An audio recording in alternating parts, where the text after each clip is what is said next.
देखिए, ऐसा भी नहीं है कि 50% टैरिफ का भारत पर चुन्नू सा भी असर नहीं पड़ेगा, असर पड़ेगा।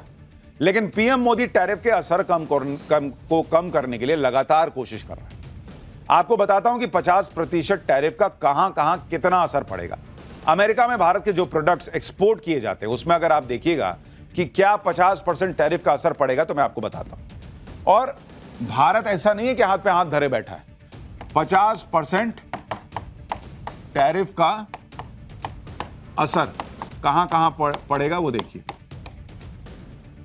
एक तो है टेक्सटाइल एंड अपैरल, इस पर असर पड़ेगा और इस पर हाई इंपैक्ट पड़ेगा क्योंकि ये बड़ी तादाद में अमेरिका जाता है। इसके अलावा है झींगा, श्रिम्प्स, उस पर असर पड़ेगा और ये भी हाई पड़ेगा क्योंकि झींगा भी बड़ी मात्रा में भारत एक्सपोर्ट करता है अमेरिका को। ऑर्गेनिक केमिकल, इस पर कितना असर पड़ेगा, इस पर भी हाई पड़ेगा। ये सारे हाई वाला आपको बता रहा हूं। लेदर और फुटवेयर, लेदर एंड फुटवेयर, जो चप्पल वगैरह आप बना के भेजते हैं, उस पर भी हाई असर पड़ेगा क्योंकि ये भी भारत जो है वो सप्लाई करता है। डायमंड और जो गोल्ड ज्वेलरी है उस पर भी हाई असर पड़ेगा क्योंकि ये भी भारत बड़ी तादाद में वहां बेचता है। गाड़ियां और उसके पार्ट्स, इस पर मॉडरेट इंपैक्ट पड़ेगा। फार्मास्यूटिकल पे लो इंपैक्ट पड़ेगा, पेट्रोलियम प्रोडक्ट पर भी लो इंपैक्ट पड़ेगा। अब पीएम मोदी ऐसे देशों से डील करने की कोशिश में है जिससे अमेरिकी मार्केट से होने वाले नुकसान की भरपाई की जा सके। ट्रंप के टैरिफ वॉर के बीच पीएम मोदी 29 और 30 अगस्त को जापान भी जाने वाले हैं। पीएम मोदी का जापान दौरा भी ट्रंप के टैरिफ वार की जो धार है उसको कम करने वाला होगा क्योंकि ऐसी खबरें हैं कि भारत और जापान के बीच बड़ी डील होने वाली है। जापान अगले 10 सालों में भारत में करीब 6 लाख करोड़ रुपए का बड़ा निवेश करने वाला है। दावा है कि पीएम मोदी के जापान दौरे के वक्त इसका ऐलान होगा।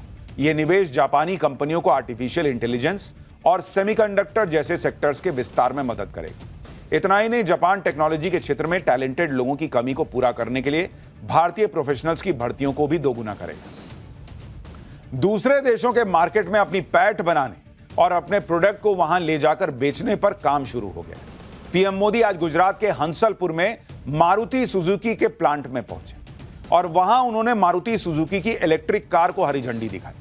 यह इलेक्ट्रिक कार पूरी तरह से भारत में ही बनी है और इस प्लांट में बनने वाली मारुति की इलेक्ट्रिक गाड़ियां जापान समेत 100 से ज्यादा देशों में एक्सपोर्ट होंगी। एक्सपोर्ट कारों का पहला बैच यूरोपियन रीजन में जाएगा। यहां बनी गाड़ियां UK, Germany, Norway, France, Denmark, Netherland, Switzerland, Sweden, Hungary, Ireland, Italy, Austria, Belgium, इन तमाम जगहों पर एक्सपोर्ट होंगी। यानी एक तरफ ट्रंप टैरिफ लगाकर भारत के एक्सपोर्ट को चोट पहुंचाने की कोशिश कर रहा है, दूसरी तरफ पीएम मोदी ट्रंप के टैरिफ की हवा निकाल रहे हैं। ऑटोमोबाइल सेक्टर में भारत के एक्सपोर्ट को नई ऊंचाइयां दे रहे हैं और इस मैसेज को देने के लिए वो खुद वहां गए कि देखो ट्रंप, हमारी गाड़ी नहीं रुकने वाली, देखो गाड़ी निकल गई। इस मौके पर आज पीएम मोदी जब गुजरात में सुजुकी के प्लांट में पहुंचे तो वो सुजुकी के एमडी और सीईओ का हाथ पकड़कर चल रहे थे। देखिए, आपको याद होगा यूपी इलेक्शन के पहले योगी के कंधे पे हाथ रख के चले थे, बहुत बड़ा मैसेज था। यहां जो सुजुकी के सीईओ हैं, एमडी हैं, उनका हाथ देखिए कैसे दोस्त की तरह पकड़ के चल रहे हैं।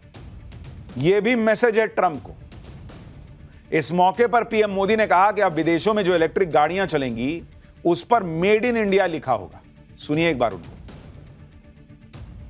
अब आज से ईवी एक्सपोर्ट को भी उसी स्केल पर ले जाने की शुरुआत हो रही है। अब दुनिया के दर्जनों देशों में जो ईवी चलेगी उसमें लिखा होगा मेड इन इंडिया। यानी एक बात समझिए, वो जो जर्मनी की मीडिया दावा कर रही है कि ट्रंप ने 4 बार फोन किया मोदी से बात करने के लिए और मोदी ने बात नहीं की, अगर ये सही है तो नरेंद्र मोदी ने सोच समझ के ये सब किया है कि भाई अब ये तो बिगड़ेगा, मामला बिगड़ेगा तो बिगड़ेगा, देखा जाएगा। और इसलिए वो जो है वो अग्रेशन के साथ भारत को आगे ले जाने में लग गए। गुजरात में मारुति का यह प्लांट उन लोगों को भी तगड़ा जवाब है जो पूछते हैं कि मेड इन इंडिया से हासिल क्या हुआ। आज पीएम मोदी ने कहा कि एक तरह से Maruti Suzuki company make in India की ब्रांड एम्बेसडर बन चुकी है। आपको मारुति के इस प्लांट के एरियल शॉट्स दिखाता हूं। इस प्लांट में बनने वाली हजारों गाड़ियां यहां पर खड़ी हैं। देखिए, इतनी गाड़ियां वहां बन रही हैं, ऐसा लग रहा है जैसे कारों का कोई मेला लगा हुआ हो। और ये सारी मेड इन इंडिया कार्स हैं। मारुति के इस प्लांट में सालाना 7.5 लाख गाड़ियां बनती हैं। इस मौके पर जापानी ऑटोमेकर सुजुकी मोटर कॉर्पोरेशन ने ऐलान किया है कि वो अगले 5 से 6 साल में भारत में 70,000 करोड़ का निवेश भी करेंगे। वहीं मारुति सुजुकी इंडिया के चेयरमैन ने कहा कि वो इस निवेश के जरिए कंपनी में 40 लाख गाड़ियां सालाना बनाने का टारगेट पूरा करेगी। यानी जहां पहले 7.5 लाख गाड़ियां साल में बनती थी, अब प्रोडक्शन कैपेसिटी को कई गुना बढ़ाकर 40 लाख गाड़ियां सालाना बनाने का टारगेट है। सुजुकी ग्रुप भारत में 1 लाख करोड़ का निवेश कर चुका है और उससे 11 लाख डायरेक्ट जॉब भी क्रिएट हुई। यानी ट्रंप के टैरिफ से डरकर कंपनियां भारत में निवेश से कतरा नहीं रही, बल्कि वो भारत में अपने बिजनेस को और बढ़ा रही हैं। पीएम मोदी के गुजरात दौरे की दूसरी हाईलाइट लिथियम आयन बैटरी का प्लांट है। पीएम मोदी ने आज इसका भी उद्घाटन कर दिया। इस प्लांट में हाइब्रिड कार के लिए बैटरी बनाई जाएगी। इस बैटरी का ज्यादातर हिस्सा भारत में ही बनेगा। पीएम मोदी लगातार इसी बात पे जोर दिए जा रहे हैं कि भारत किसी भी चीज के लिए दूसरे देशों पर निर्भर ना रहे। Semiconductor chip, fighter jet, jet engine, electric vehicle, air defence system, PM Modi सब कुछ 100% स्वदेशी चाहते हैं और इसी पर उनका जोर है।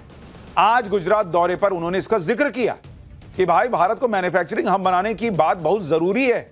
सुनिए एक बार पीएम ने क्या कहा है, फिर आपको बताता हूं कि भारत जो इस मजबूती के साथ कदम बढ़ा रहा है उसमें भारत की ताकत कैसे बढ़ती जा रही है।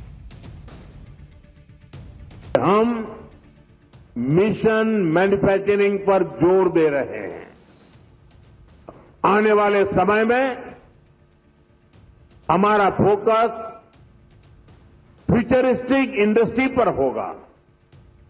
सेमीकंडक्टर सेक्टर में भारत टेक ऑफ कर रहा है। देश में इसके 6 प्लांट्स तैयार होने वाले हैं।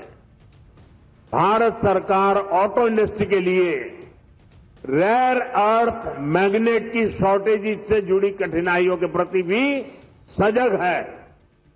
इस दिशा में देश के सामर्थ्य को बढ़ाने के लिए हमने नेशनल क्रिटिकल मिनरल मिशन भी लॉन्च किया है।